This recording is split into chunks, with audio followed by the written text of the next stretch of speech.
Stéphane Ravier est avec nous, président du groupe Rassemblement National Conseil municipal de Marseille, sénateur des Bouches-du-Rhône. Bonjour Monsieur Ravier. Bonjour cher ami. Comment allez-vous? Pas mal. C'est le futur maire de Marseille qu'on a face à nous?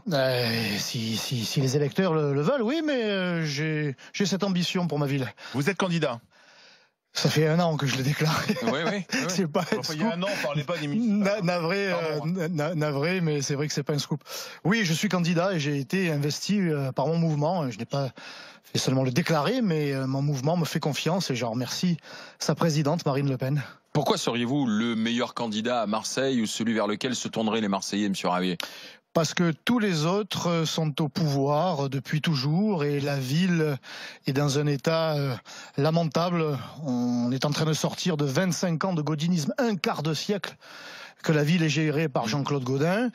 Il tourne la page, sa page personnelle, mais le gaudinisme, lui, demeure ou risque de demeurer à travers ses successeurs potentiels, ceux qui l'ont suivi, soutenu sa politique, que ce soit celui qui est déclaré, Monsieur Bruno Gilles, sénateur comme moi, maire de secteur depuis 25 ans, soutien inconditionnel de la politique de Jean-Claude Gaudin, ou encore Madame Vassal, qui se fait désirer, qui est la présidente du conseil départemental et de la métropole, et qui est conseillère municipale de cette majorité Gaudin depuis 17 ans. Elle a même été adjointe à la qualité de la ville. Et quand on observe de la ville de l'intérieur, quand on y vit comme moi, et moi j'habite dans les quartiers nord, je ne suis pas seulement un élu des quartiers nord, j'y habite, j'y ai grandi, eh bien on ne peut que constater un véritable désastre. 28% des Marseillais vivent ou survivent en dessous du seuil de pauvreté.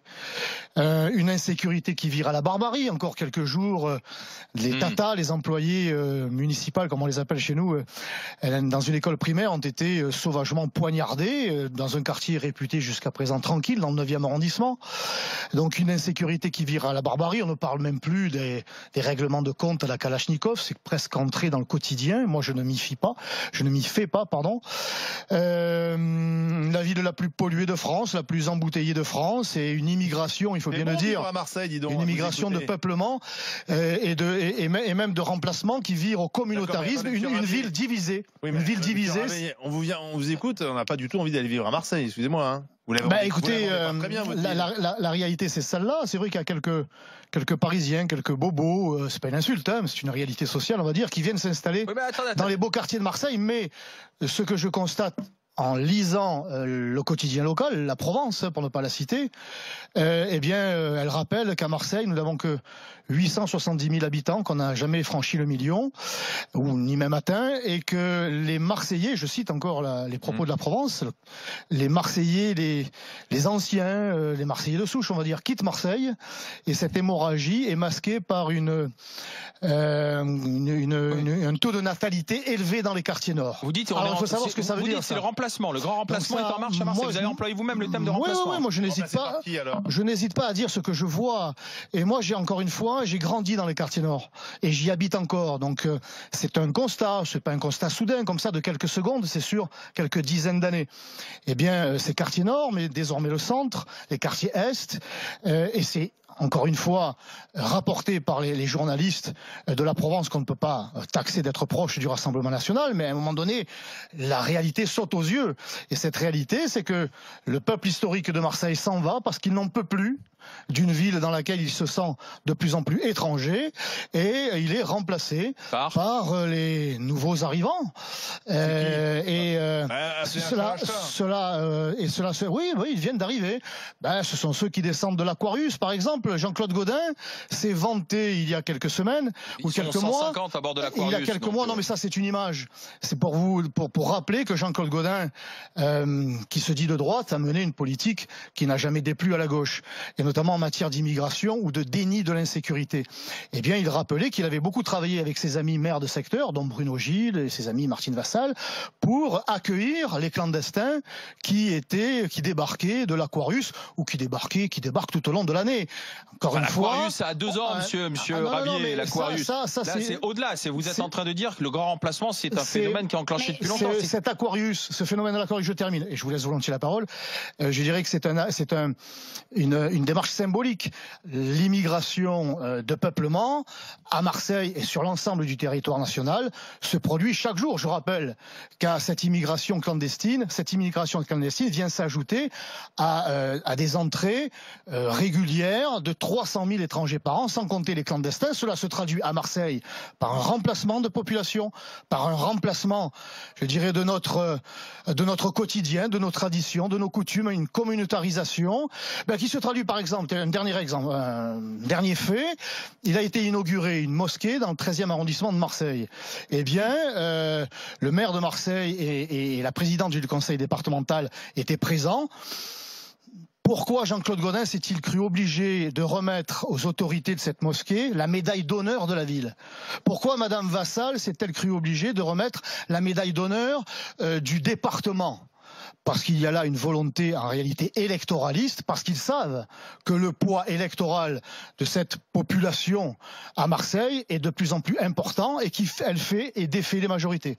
Barbara Lefebvre. Mais Monsieur Ravier, la ville de Marseille, que je connais bien, c'est une ville qui a toujours été une ville ouverte. Et les Marseillais de souche dont vous parlez, ils ont souvent été d'origine italienne, d'origine espagnole. Ils ont été de toutes origines et ils sont devenus effectivement Marseillais, mais ils sont surtout devenus Français. Donc la question, la vraie question, est-ce que c'est pas plutôt celle de l'intégration que la question de l'origine géographique de ce remplacement dont vous parlez? Parce que le Marseillais, moi je connais beaucoup de Marseillais, ils ont des noms italiens, ils ont des noms d'origine espagnole, ils viennent de partout et ils sont devenus patriotes marseillais, puis patriotes français. Absolument. Donc la question, elle est là. Absolument. C'est l'intégration. Absolument, je rejoindrai le roi du Maroc, Hassan II, qui disait que l'intégration, l'assimilation ne pouvait se faire qu'à partir d'une immigration horizontale et pas verticale. Tant que les étrangers qui sont venus s'installer dans notre pays, et en particulier à Marseille, étaient nos cousins européens, que ce soit les Italiens, les Portugais, j'en suis un, moi je suis fils d'une Italienne, ma mère est née en Italie. Et une fois en France, elle a compris que ce pays avait fait un effort de l'accueillir, elle et ses parents, et ils ont rendu la monnaie de la pièce à la France.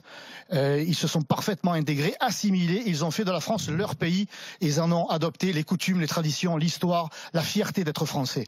Et ça a été ça pour les Italiens, pour les Espagnols, pour les Arméniens qui sont venus à Marseille nombreux, une main devant, une main derrière, sans rien. Ils ont travaillé, ils se sont retroussés les manches et ils ont fait de la France leur pays, leur seul pays unique. Ils ne brandissent qu'un seul drapeau, donc pas les gens d'Afrique, le drapeau français et le drapeau marseillais. Pas les gens d'Afrique, alors. Cette nouvelle immigration que nous subissons depuis les années 70 n'est pas la même. Elle ne s'intègre pas, elle refuse de s'assimiler et elle nous impose son modèle. Ce sont les Marseillais qui sont désormais manifestement obligés de s'intégrer à l'immigration. C'est quand même extrêmement préoccupant. Nicole Belloubet souhaite instaurer le principe d'une présomption d'irresponsabilité avant 13 ans, c'est-à-dire un âge limite en dessous duquel un mineur qui a commis une infraction ne peut pas être considéré comme suffisamment âgé pour recevoir une peine pour celle-ci. Alors, il y aura quand même une exception. Un juge pourra quand même décider qu'un jeune de 11 ou 12 ans est doté de discernement, mais il ne pourra avoir qu'une mesure éducative et non une peine. Vous êtes d'accord avec ça ?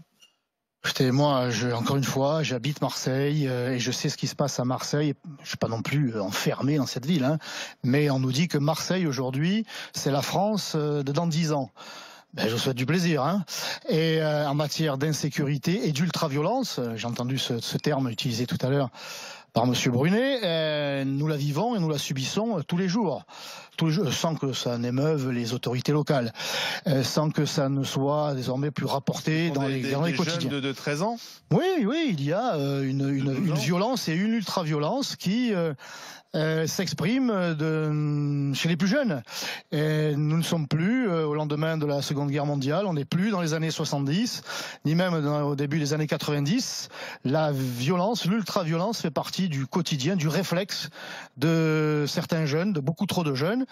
Donc moi je crois qu'il faut taper du poing sur la table, il faut être ferme, il ne faut pas simplement faire des lois lorsqu'elles sont, paraît-il, un peu plus fortes que d'autres. Faut-il encore les appliquer? C'est bien là le problème. Parce que des lois pour combattre l'insécurité, il y en a beaucoup, mais soit elles ne sont pas appliquées parce que nous avons une justice complètement laxiste, soit elles ne sont pas à la hauteur. Et pourtant, il y a là, on parle beaucoup de déséquilibrés. même si cet individu qui a agressé ces fameuses tatas il y a quelques jours dans cette école de la Pauline dans le 9e arrondissement n'était pas mineur, mais un quart d'heure, 1 heure après, on avait déjà déclaré qu'il était déséquilibré.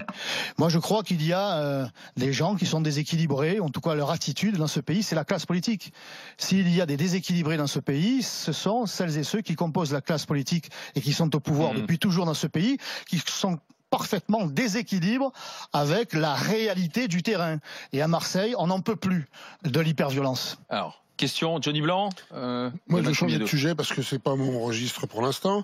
J'aimerais bien parler d'énergie renouvelable. En fait, au Rassemblement national, qu'est-ce que vous comptez faire un jour si vous arrivez au pouvoir? Par exemple, aujourd'hui, on nous parle sans arrêt d'énergie renouvelable et en France, chaque fois qu'on veut monter un projet de quoi que ce soit un projet de méthanisation ou autre, on se heurte à des recours abusifs de 50 000 associations qui se sont montées contre les projets et donc, en fin de compte, les mêmes qui nous disent on veut plus d'énergie fossile, mais ils veulent rien dans leur commune. Donc, est-ce qu'un jour, en France, on va pouvoir lancer un projet quand en Allemagne, un méthaniseur, par exemple, démarre au bout de 6 mois de projet, en France, 4 ans après, on n'a toujours pas mis les fondations. Donc, j'aimerais savoir si vous comptez faire quelque chose pour ça? Et on voudrait déjà faire en sorte que les Français ne soient pas culpabilisés pour ce qu'ils ne font pas. On nous voudrait nous faire croire que la France fait partie des pays les plus pollueurs et qu'il faut absolument passer au tout électrique, qui est une hérésie d'ailleurs anti-écologique, quand on sait ce qu'il faut remuer comme tonnes ou faire exploser comme tonnes de pierres pour fabriquer quelques grammes de batterie pour nos voitures électriques. Mais on voudrait nous faire croire que la France fait partie de ces mauvais élèves, alors que les gaz à émission d'effet de serre, je crois, nous n'en émettons que 0,9%. Donc avant sur l'ensemble, l'Allemagne 2 fois plus, la Chine 30 fois plus. Donc avant de contraindre les Français, et par la matraque fiscale, bien sûr, financière, peut-être faudrait-il se débarrasser de toute idéologie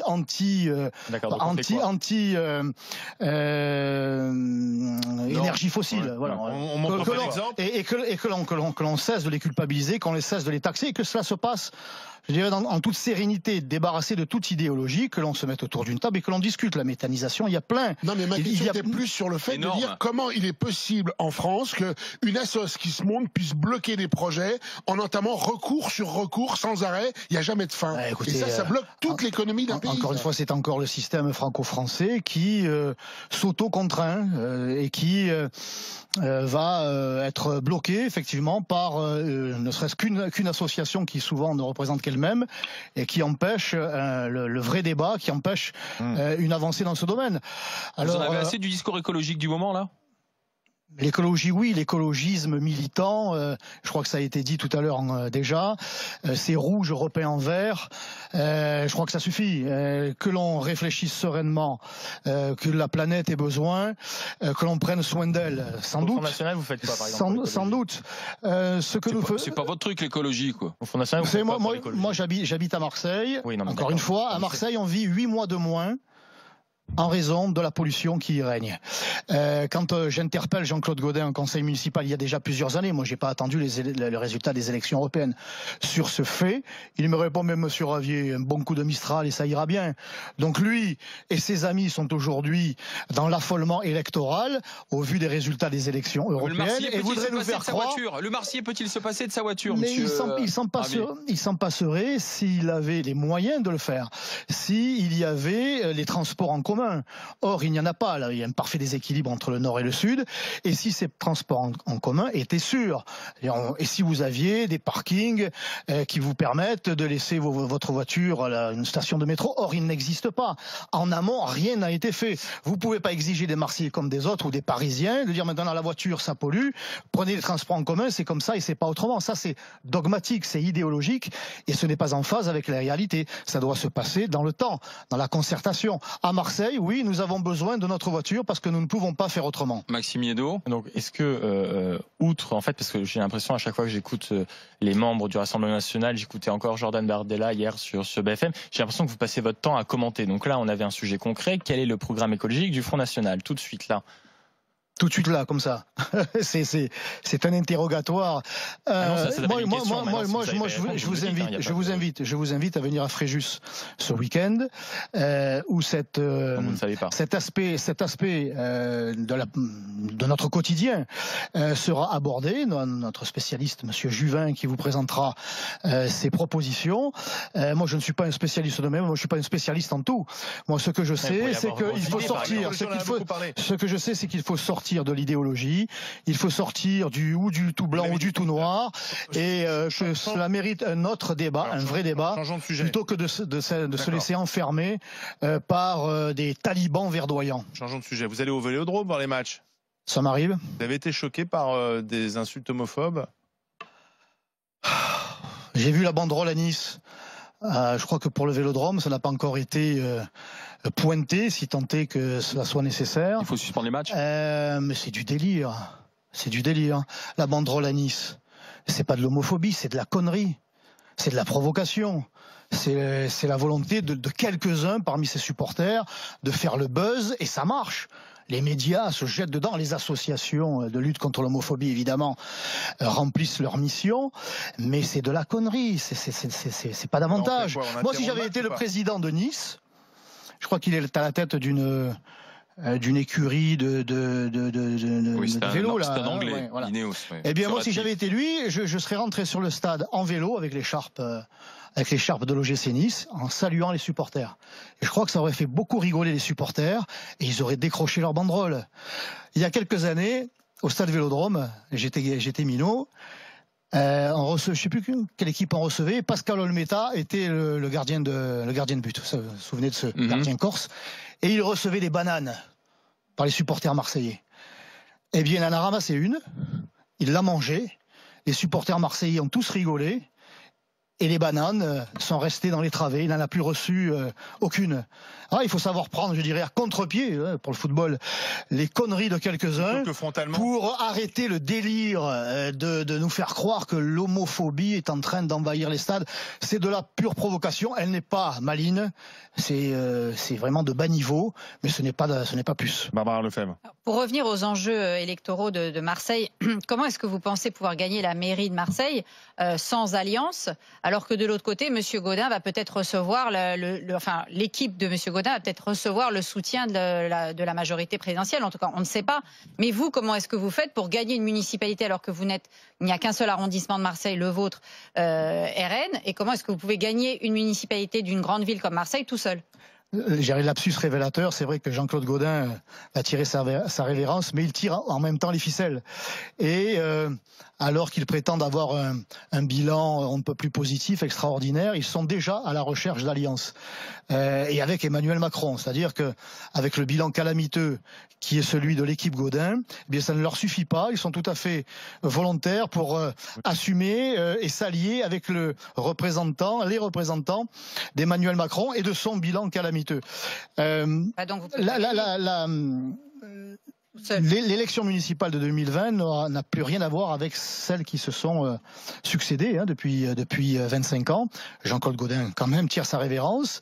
Il y a une foule ou quelques successeurs autoproclamés qui ne sont pas à la hauteur, qui déjà cherchent des alliances, qui sont co-responsables de la situation, qui ont une écurie qui a obtenu 8% aux élections européennes, qui est complètement donc discréditée. Je crois que l'effondrement des immeubles à la rue d'Aubagne au mois de novembre dernier a été un élément révélateur de la politique globale de cette équipe, et une gauche qui est à l'agonie, des macronistes qui n'ont pas de leader, et effectivement, un Rassemblement national qui a fait son petit bout de chemin pendant 6 ans à la tête des 13e et 14e arrondissements, une partie des quartiers nord, et qui a démontré qu'il savait gérer. Parce qu'on ne nous attaque pas sur notre gestion. Malgré nos modestes moyens, eh bien, nous avons su gérer. Avec 2 arrondissements. Et nous avons, pardon? Vous pensez réussir à gagner avec 2 arrondissements sans aucun allié? Je pense déjà, j'allais dire, rejeter cette attaque que nous avons subi depuis longtemps, depuis toujours, et que Madame Vassal est déjà en train d'agiter, c'est-à-dire qu'il faut faire barrage au Rassemblement national. Mais barrage à quoi? À ce que nous avons fait pour les seniors, à ce que nous avons fait pour la voirie, à ce que nous avons fait pour les écoles, en ayant été les premiers à proposer un conseil municipal extraordinaire pour régler ce problème des écoles qui s'effondrent, sur la tête des enfants. Nous avons répondu à la réalité de tous les habitants des 13e et 14e arrondissements sur le problème de logement, de sécurité, encore une fois. Donc, eh bien, si c'est à ça que nos adversaires veulent s'opposer, eh bien, il faudra qu'ils le disent. Donc, non seulement nous avons un bilan, mais nous aurons aussi des propositions. Nous aurons des propositions et des idées nouvelles pour Marseille et dans tous les domaines, y compris sur l'écologie. J'ai hâte de voir ça. À voir. Merci Stéphane Ravier. Demain, c'est un autre candidat qui sera là. C'est Benjamin Griveaux pour la mairie de Paris qui sera dans le grand oral des GG.